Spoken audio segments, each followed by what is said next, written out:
here with John Einarsen, the founding editor and publisher of the Kyoto Journal.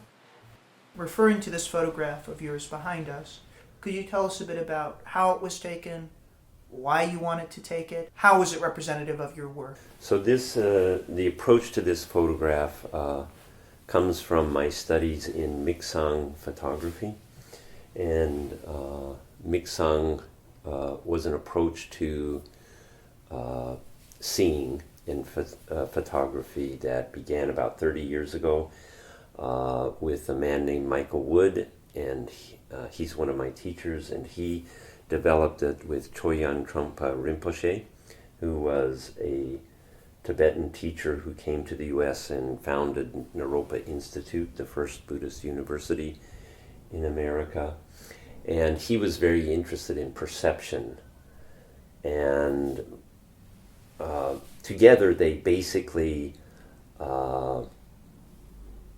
analyzed perception and what it means to see, and what happens when we see, and what true seeing means. So true seeing would be to see something as it is, very clearly and very directly, without any kind of bias or mental filters or what you think is a good photograph or what you think is beautiful. It's not documentary. It doesn't have anything to do with subject matter. It's basically about just seeing and seeing things as they are. My teacher used to have a phrase saying that you can't see and think at the same time.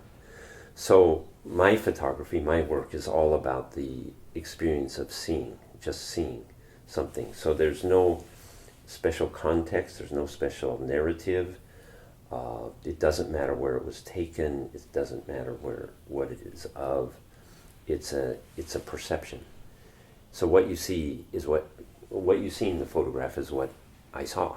There's nothing else added to it. There's nothing to analyze about it. That's what it is, and only that. So this was taken near Ginkakuji, the Silver Pavilion, where they have a lot of these canals, and it was on a rainy day and the cherry blossoms were falling into the canal. The water was very black. You're not necessarily looking for anything. Well, you're not looking for anything in particular. You're trying to be open to whatever you encounter, whatever you see. And within that, there's sometimes something that will resonate in a special way, and that's what we call the flash of perception. And a flash of perception is something very pure. It's like you all of a sudden connect with something in a very pure way, and that once that happens, you start to see what exactly stopped you. What is it that stopped you in that flash? And from that, you can express it as a photograph. Once you see what it is, what stopped you, then you can use the tools of photography, framing, exposure, to try to express it as you experienced it. And so that's what that's where that photograph comes from. So the idea of this exhibition, which is called Shitsurai, which means room offering, it's a concept that goes back to the Heian period, in which different artists would bring objects into a room to create a certain atmosphere that was conducive to communication. So it's not like you're promoting some individual artist. It's different artists come together to create an atmosphere. So I worked with a mounter in Kyoto. So he mounted this photograph using a traditional Kyoto kakechiku, hanging scroll. So that's combining a traditional Kyoto craft with the contemporary photograph. So the Small Buildings of Kyoto was another book. It's not a Miksang approach. It's something that I started for the Kyoto Journal Instagram page. We needed to post photographs fairly regularly. So I just started taking pictures of small buildings on my commutes to work, just through the city, as a way to fill up our Instagram. It got really popular, and a lot of people really liked it, and so we decided to publish a book. So we published a book. It sold out. We published it again. It sold out. So now we have hardly any copies. There's this area of Hanoi, old Hanoi, where the buildings are all very close and they're all visually just fascinating. Once I went to Hanoi and I just walked into this neighborhood and just started looking at the visual textures and qualities and the chaos and everything, I forgot everything else. And I just started photographing these buildings, and that's all I did was when I was there was photographing these facades of Hanoi. And that was the seed of this series, The Small Buildings of Kyoto.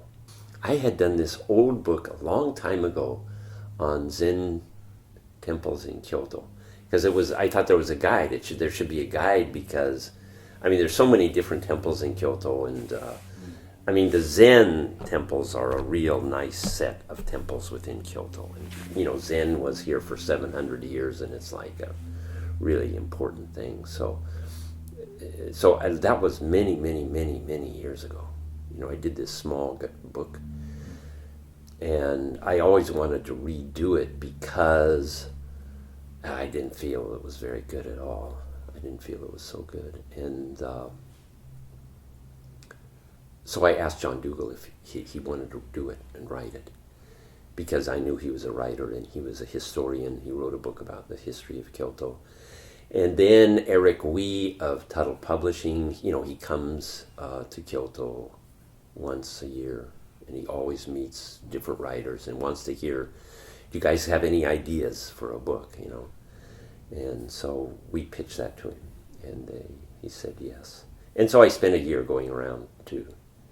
I had taken lots of pictures from before, but then I went around for a year, going to the temples like all the time. It was a lot of fun. The cover of the book, my other book, is Kyoto, the Forest Within the Gate. So that book is a collaboration with a poet. That's the one I was telling you about. It's kind of a homage to the old Sierra Club books. It's about Kyoto. It's about Kyoto as a place. And it has all this poetry through it by Edith Schiffert, who's 90 years old. Or who was she passed away at 100 one year ago last March. So she wrote about Kyoto poems. She was the translator of Buson. And so we combined her poems. But then I had other writers. Like I had Mark Keane write an essay, Diane Durson write an essay, Takeda Yoshifumi write an essay. And so that was the sort of, and then all the photographs were black and white, because up until about 6 years ago, I only did black and white photographs.